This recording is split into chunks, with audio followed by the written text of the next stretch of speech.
Good morning and welcome to the DFL Daily. Richard Carlbaum here, chair of the Minnesota Democratic Farmer Labor Party. We're here each and every day at 10:45, giving you the message, the action, and the tools to take one more concrete step toward winning big in the 2026 midterm election.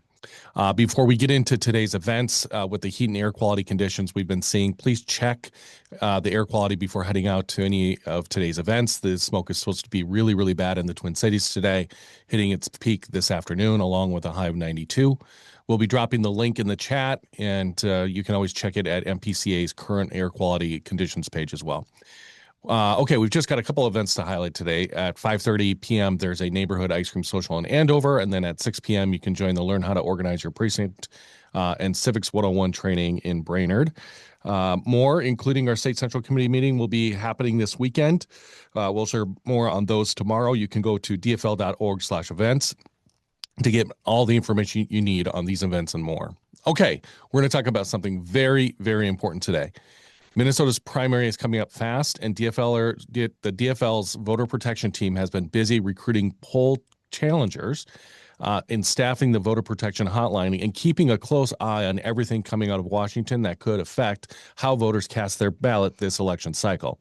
Leading that effort and joining me today on the call is our voter protection director, Michelle Manaville, who alongside a small but mighty team trains poll challengers across the state and works directly with lawyers and elections offices to resolve issues in real time. Michelle, welcome to the DFL Daily.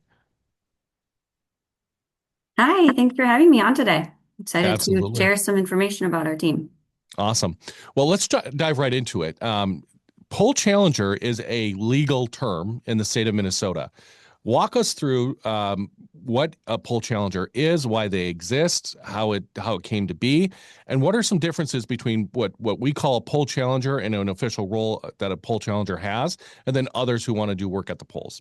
Yeah, so for us, for our role, we work on getting poll challengers out into the different polling places throughout Minnesota, both on primary day and election day.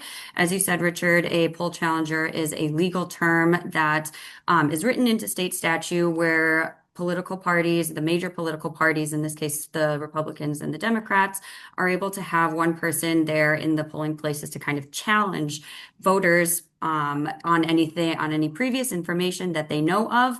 But that is not what we, as the Democratic Party, use poll challengers for. In our cases, we use them to try to get some people into the election, I'm sorry, into the poll challenging, into the polling places, there to kind of be the eyes and ears of the DFL on the ground, making sure that things are running appropriately, such as they have enough ballots, they have enough materials in different languages. And in this case, and in this election, particularly law enforcement knowing their boundaries, both outside polling locations and when they are requested inside as well. So making sure that we have the eyes on the ground to be able to report back any issues that are happening. And then within the DFL, we have our different legal teams that we are using to make sure that we can rectify any issues that are happening. So we are constantly in communication with the election officials and our Secretary of State's office to make sure that they're aware of any issues and that they are also able to help us problem solve. So a poll challenger, in order for somebody to serve as a poll challenger, they need to bring a signed letter from me designating them as the DFL's representative for that polling location, correct? Correct. And the way to get that is by attending one of our trainings. So we are currently offering trainings on Tuesdays and Thursdays for the primary election. And in that training, people will learn how to use our different technology platforms to report these issues, to communicate with our team, and also some of the legal parameters, like I said, to make sure that law enforcement aren't within 50 feet. There isn't any electioneering happening within 100 feet or in the polling place itself. And then they also get some additional information about different types of voter registration that they should be watching out for. So they're there. Also, we know election judges, many people on this call probably are election judges.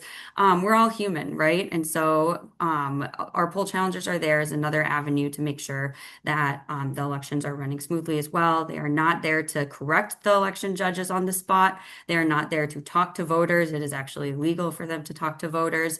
But they're there to be able to connect with the DFL and make sure that we can help problem solve with anything. So if you're a chatty person and you just need to talk to the people around you, this job probably isn't for you. Probably not, but there are definitely going to be some other areas more community focused that I know are being worked on in some other great organizations where they're trying to push that push up what has already been built on a lot of the constitutional observers too. So I know that we have done a lot of training the constitutional observers, and so they can take those skills and go a number of directions with that. Again, for the people who are pretty chatty and really want to be out there pushing the excitement of the elections. Those will be done with more of the community groups and the community organizations. And what with the voter protection team, we are specifically looking for people who are hopefully looking for more of a relaxed day. If there isn't anything happening at the polls, they're okay with that because that means democracy is working and everything is going smoothly. Exactly. So you mentioned it already, but there's a lot of anxiety among Democrats right now about the Yeah. election security. This midterm fears that about intimidation at the polls, whether that's from the Trump-aligned groups, a presence of ICE agents, or federal interference more broadly. How does the poll challenger program address those specific fears? And what would you say to a voter who's worried about that? Yeah, so there's certainly a lot of information and a lot of things coming out of the White House right now, and it's coming in just like a rapid pace that it feels like we've never seen before. So, our team is tracking a lot of things that are currently happening in DC and making sure that we have ways that we can prepare for that as well. So, what I would say to people who are worried about something happening at a polling place is to become a poll challenger yourself. So that is a great action item that people can do here and share different information. Again, if it's not for you, sharing in your different circles of where people can be one as well. Also, we, as you said, Richard, we have a hotline program as well. So people who are interested in more of that back end piece and making sure people have the right information, where my polling place is, how do I vote by mail? What do I need to register? Those are all things that our hotline can help with as well. So, if there's any places that people want to uplift this number, we really encourage them as well. I'll make sure that it gets put in the chat by the end of this call so people have that available. But it is 1-833 DFL vote. Awesome. For someone considering signing up to be a poll challenger or just wondering, or just a voter wondering what protections exist for them on election day, what's the one thing you want them to walk away knowing from this call? Yeah, so here at the DFL, we have entire teams dedicated to making sure our elections are running smoothly, both for democracy and for our voters. We want this to be a really seamless process for people. So if people, again, if they don't feel comfortable voting, or I'm sorry, if people don't feel comfortable voting on election day, letting them know that there are different ways that people can vote. Voting early. Now in Minnesota, we can submit our ballots directly into the tabulator 18 days before the election, which is coming up pretty soon. So, different ways that people can access their polling place. And then if they want to go a step further, again, becoming a poll challenger on election day or becoming a hotline worker. We really want our team to be available for people on election day and responsive as appropriate as well. So we also really could use some assistance with our volunteer recruitment. We are a tiny but mighty team of 5, and we really want to get Poll Challenge into hundreds of locations on election day, all throughout the state. And so the best way that people can help with that, especially if you are already an election judge and you can't help on the election day, is we could use some help with volunteer recruitment. And so that is a during the day thing that you come in to hang out with us for a couple hours at the DFL and make some volunteer recruitment calls. We'll make sure you have all the materials you need on what we're looking for in volunteers, and who to call, how to make those calls, etc. And so that is another great opportunity that people have with our team to get involved. One question in the chat, Beth Mhm. from I think Steele County asked, can I be a poll challenger and an election official at the same time? No, you cannot be. You have to either or. We get that question a lot. But another great way that I was saying that you could volunteer with our program is for volunteer recruitment. Otherwise, for the primary, we are just having hotline volunteers on primary day. But if you're interested in going that route as well, then leading up to the general election, we will be asking some volunteers to join in for the days leading up to it. Okay, so the program that Michelle runs for the DFL, the voter protection program, is a legal, very technical, and the things she's doing in coordination with these election officials. So thank you, Michelle, for that work. Separately from that, I do want folks to know that we have we train 10,000 constitutional observers, and we are going to make sure that those 10,000 people get trained on what I'm considering to be the largest GOTV workforce that we've ever had.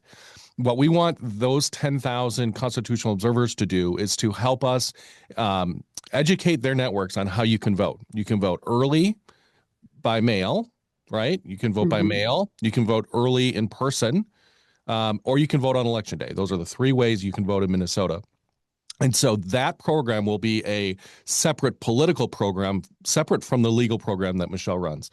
So if you want to be you can be both. You could be both a constitutional observer that's been retrained into be one of our poll pushers, or you can be a poll challenger, a very legal and technical role with Michelle's team. So just want to make sure people understand there's two very different pots of work here, and different teams will be managing each of those pots.